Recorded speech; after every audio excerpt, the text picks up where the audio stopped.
Party పదవుల నియామకాల్లో Telugu Desam party సామాజిక న్యాయం పాటిస్తుందని మరోసారి రుజువైందని విజయనగరం ఎంపీ కలిశెట్టి అప్పలనాయుడు అన్నారు.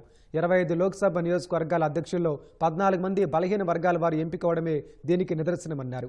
పార్టీ అధినేత చంద్రబాబు, యువనేత లోకేష్ పార్టీలో సమర్థులకు పెద్దపీట వేశారని ఎంపీ కలిశెట్టి అభిప్రాయపడ్డారు. ఈరోజు తెలుగుదేశం పార్టీ అంటే బడుగు బలహీన వర్గాల పార్టీ అనేది మరోసారి నిరూపణ అయింది.